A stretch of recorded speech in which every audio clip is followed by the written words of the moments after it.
ತ್ಯಾಜ್ಯ ಸುರಿದಿರುವವರ ವಿರುದ್ಧ ಶಿಸ್ತು ಕ್ರಮ ಜರುಗಿಸಲು ಕೆಆರ್ಎಸ್ ಆಗ್ರಹ. ಖಾಸಗಿ ಆಸ್ಪತ್ರೆಗಳಿಗೆ ನೋಟಿಸ್ ನೀಡಿದ ಆರೋಗ್ಯ ಇಲಾಖೆ. ಚಿಂತಾಮಣಿ ನಗರದ ಎನ್ಆರ್ ಬಡಾವಣೆಯ ಖಾಸಗಿ ಆಸ್ಪತ್ರೆಗಳ ಸಮೀಪ ಆಸ್ಪತ್ರೆಗಳ ತ್ಯಾಜ್ಯವನ್ನು ರಸ್ತೆ ಮತ್ತು ಚರಂಡಿಯಲ್ಲಿ ಬೀಸಾಡಿರುವುದನ್ನು ಗಮನಿಸಿದ ಕೆಆರ್ಎಸ್ ಪಕ್ಷದ ಕಾರ್ಯಕರ್ತರು ಅದರ ದೃಶ್ಯಗಳನ್ನು ಹಿಡಿದು ಆರೋಗ್ಯ ಇಲಾಖೆ ಮತ್ತು ಮಾಧ್ಯಮದವರಿಗೆ ಕಳುಹಿಸಿಕೊಟ್ಟಿದ್ದಾರೆ. ಕೂಡಲೇ ಆರೋಗ್ಯ ಇಲಾಖೆ ಅಧಿಕಾರಿಗಳಾದ ಡಾಕ್ಟರ್ ರಾಮಚಂದ್ರ ರೆಡ್ಡಿ, ಶ್ರೀನಿವಾಸ್ ರೆಡ್ಡಿ ಸ್ಥಳಕ್ಕೆ ಭೇಟಿ ನೀಡಿ ಸಾರ್ವಜನಿಕ ರಸ್ತೆಯಲ್ಲಿ ಬಳಸಿದ ಸಿರಂಜಿ, ಔಷಧ ಬಾಟಲ್, ಮಾತ್ರೆಯ ಖಾಲಿ ಶೀಟ್ಗಳು,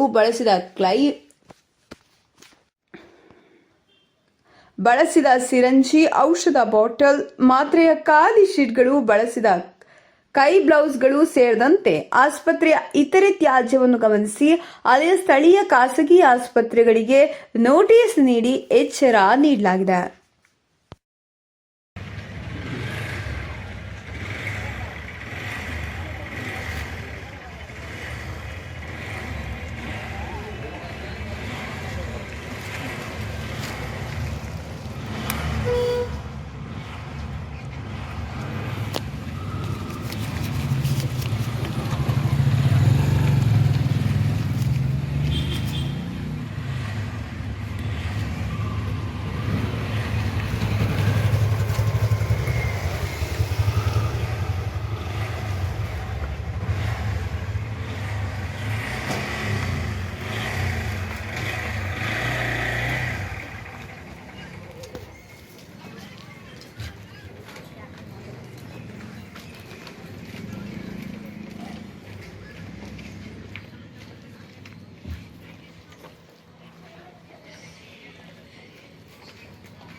छोड़ दो, आजा आजा अबे कोई बदलती है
ಚಿಂತಾಮಣಿ ತಾಲೂಕು KRS ಪಕ್ಷದ ತಾಲೂಕು ಕಾರ್ಯದರ್ಶಿಯಾಗಿದ್ದೀನಿ.